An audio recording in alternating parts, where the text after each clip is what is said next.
We're joined by trainer Kenny McPeek. He's going to saddle three fillies in the Grade 1 Darley Alcibiades on the opening day card of the Keeneland Fall Meet, and also he's going to be busy with Swiss Skydiver taking on the boys in the Preakness. Kenny, let's start with the fillies in the Alcibiades. We'll take them one by one. Crazy Beautiful certainly had a very troubled trip last time. She come out of that okay? Yeah, she came out fine. She had a little grab quarter on a heel, nothing major, but certainly I think it compromised her chances. Rough trip, didn't quite get through traffic easy, but she'll be fine. She's plenty ready for this weekend. How has she come to hand for you over the course of these three starts? How have you seen her improve?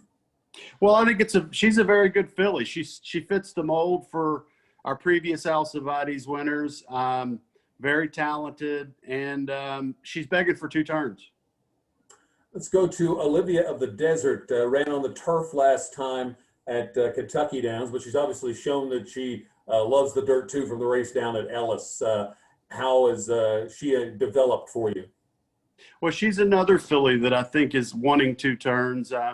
She's got that was a decent race down at Kentucky Downs. We may have taken her out of her element. We really wanted to run her two-turn mile on the 16th, but they didn't write the race at Churchill, and we chose to go to Kentucky Downs. But she ran well, and it's another filly that I think the stretch out in distance will add to her chances. And finally, we'll go to Simply Ravishing. She ran long the first time and then shortened up last time. Both races at Saratoga, both on the turf. How do you think she'll handle the switch in surfaces?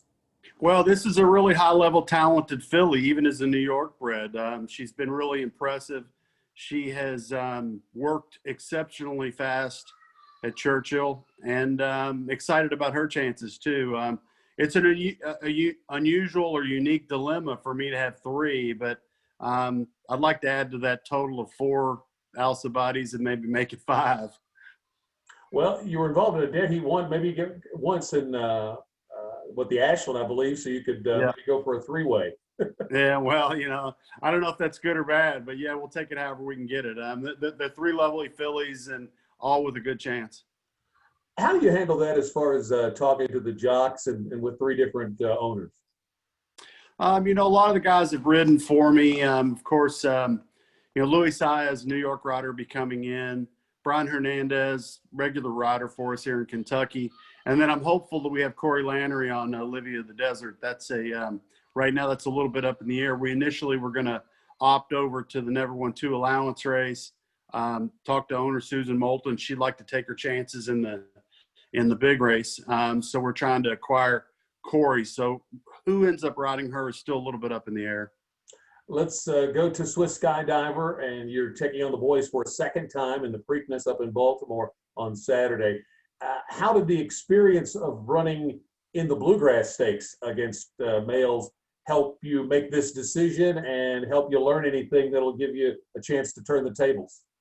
Well, I think we certainly learned that she fit. If the race had overfilled, we obviously would have had points. And I think, making that nomination way back in the spring was probably a good idea. I think it'll pay for itself. Of course, we'll see this weekend. But, Peter Callahan and I are both swing high and hard kind of guys. We talked about how many opportunities we might get to win a race like the Preakness. We feel like she's just been a fantastic filly to be around. And, her year has been probably hard to repeat for many other fillies. But she's awful good, and we feel like taking a chance and seeing how good she actually is. Well, she certainly doesn't have to take a racetrack with her, and she doesn't have to have one rider. She's had different riders. You're going to have Robbie Alvarado this time. How would you like to see the race unfold strategically for Robbie if you could draw it up? Well, I think her best race is the first half mile in 48. I think when she pegs that number, the first half mile, it gives her plenty of energy to finish. I think in the Bluegrass, I think Mike Smith rode her extremely confident, which is great, but I think she went 46 and 1 or 2 was a little bit quick, and I think it took a little steam out of her late. Brian was on the eventual winner, and he laid behind us and of course ran us down. But that's going to be a tactical, interesting race. our collectors inside of us, authentics outside of us, and how that pace unfolds on the race will be very interesting.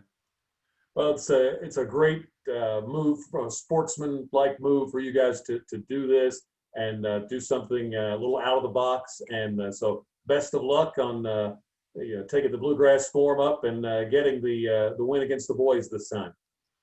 Thank you. We're looking forward to a big weekend.